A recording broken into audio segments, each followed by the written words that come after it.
In this video, we will be talking about the chain rule when it comes to finding derivatives. Let's say if you have a function y equals f of g of x, we can see that this is a composite function where g of x is within f.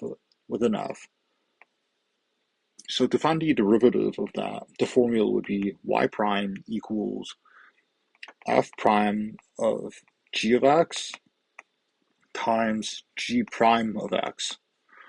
And this will make more sense with a few examples.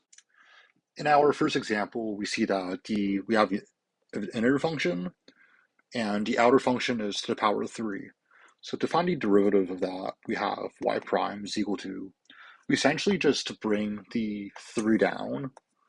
So we would have 3 times everything on the inside, and then to the power of 3 minus 1, which is 2. And then we would have to find the derivative of the inside function. Let's call this function g of x. So g prime of x would be the derivative of x to the power 2 plus 1. So g prime of x would just be 2x. And you would multiply this by 2x. And we would further simplify this equation, so which is 6x times x to the power of 2 plus 1 to the power of 2. And here is our final answer. So for this example, y prime would be, so same logic, so bring the 4 down. So the derivative would be 4 times everything on the inside, so 3x minus 5. And then 4 minus 5 will be 3, so it will be to the power of 3. And then we would have to do everything on the inside function again. So another notation that you see is d over d of x, brackets 3x minus 5. This notation is just to symbolize that we have to find a derivative of whatever inside this function. So let's just continue. So 4 times 3x minus 5 to the power of 3. The derivative of 3x minus 5 would just be 3 simply. And this would be 12 times 3x minus 5 to the power of 3. And here would be our final answer. In our next example, we have a root. So we know a root is just to the power of 1 over 2. So it would be x to the power of 2 plus 1 to the power of 1 over 2.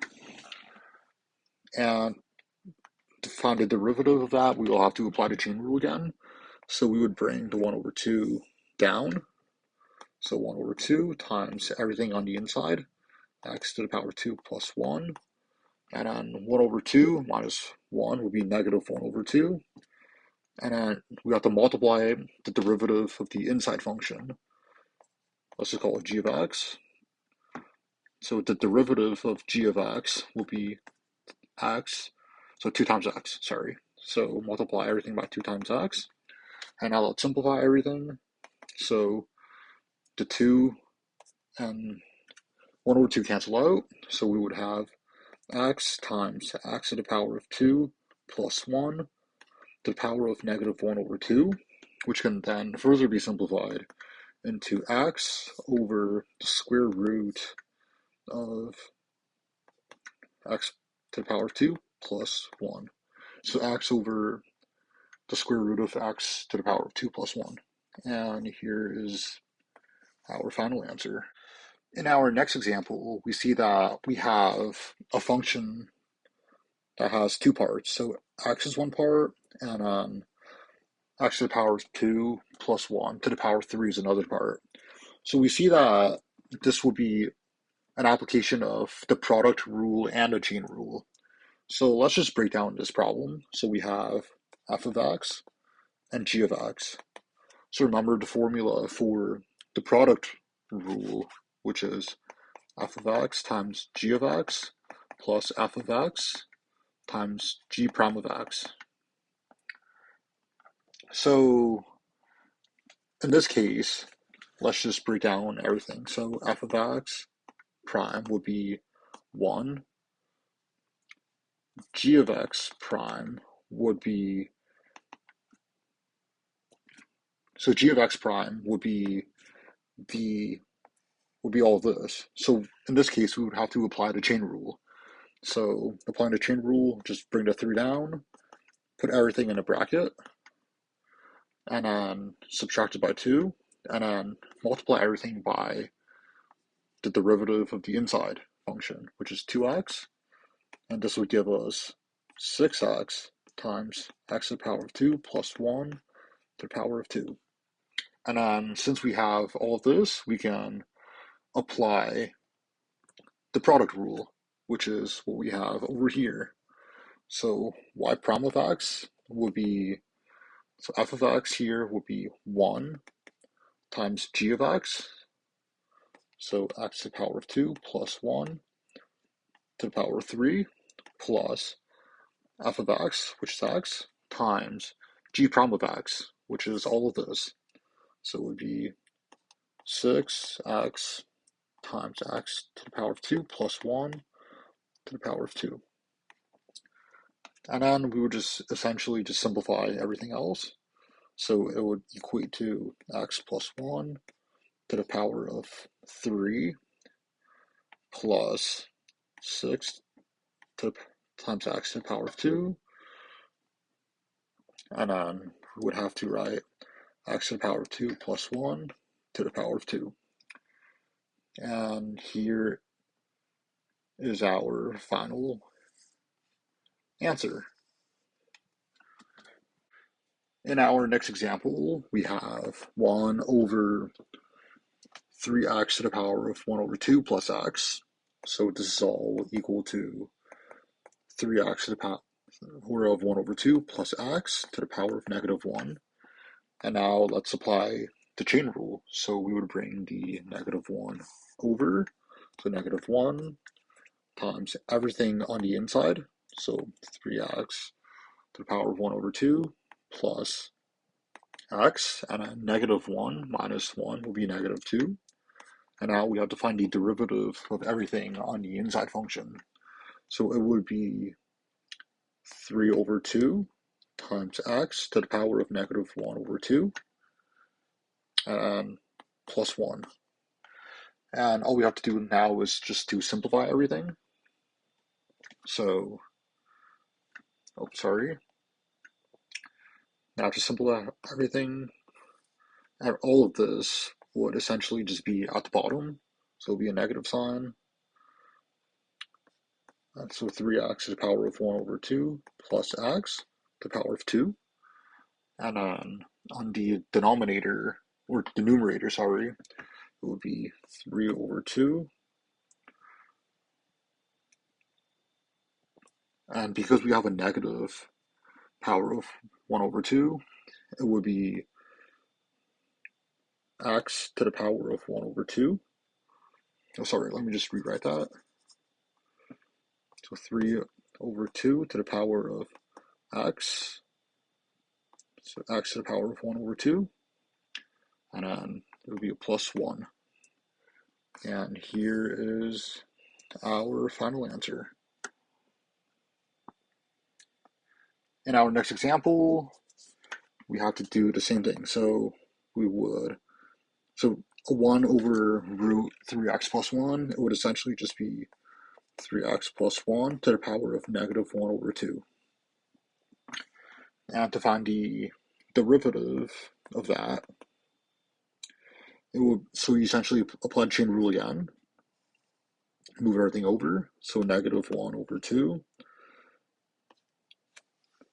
it's multiplied by everything in the inside, so 3x plus 1, and on negative 1 over 2 minus 1 will be negative 3 over 2, that's the exponent part, and then the derivative of everything on the inside will be simply 3, and then our final answer would be negative 3 over 2, and since we have a negative exponent here, we would have to move everything down.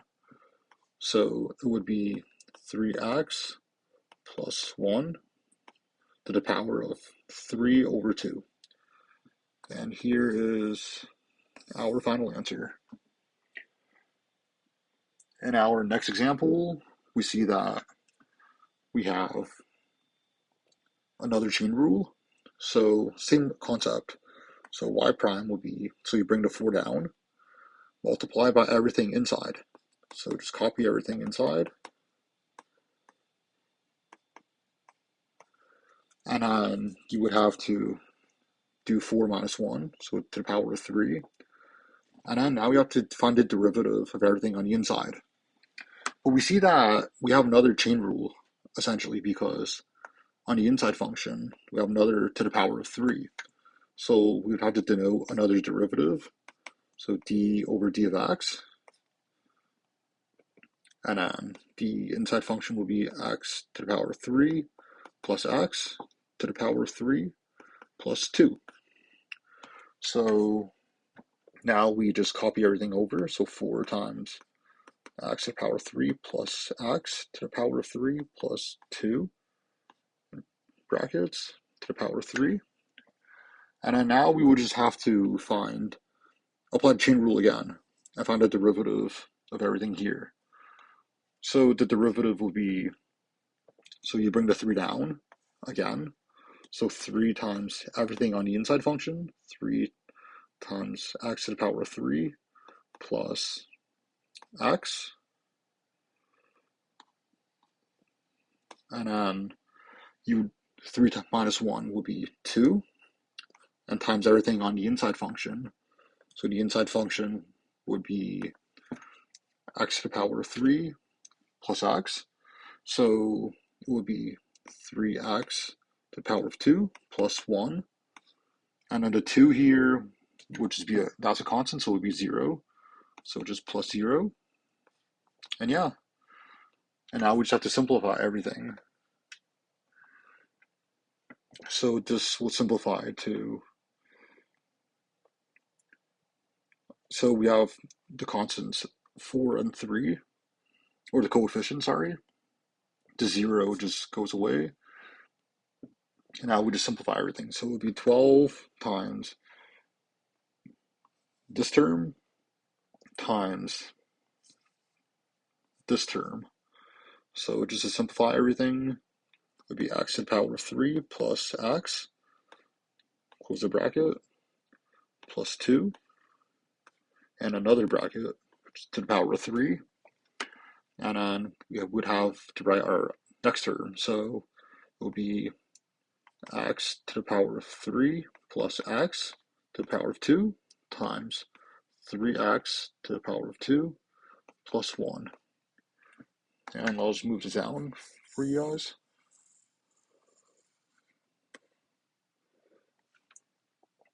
And we see that this cannot be simplified any further, so this would be our final answer.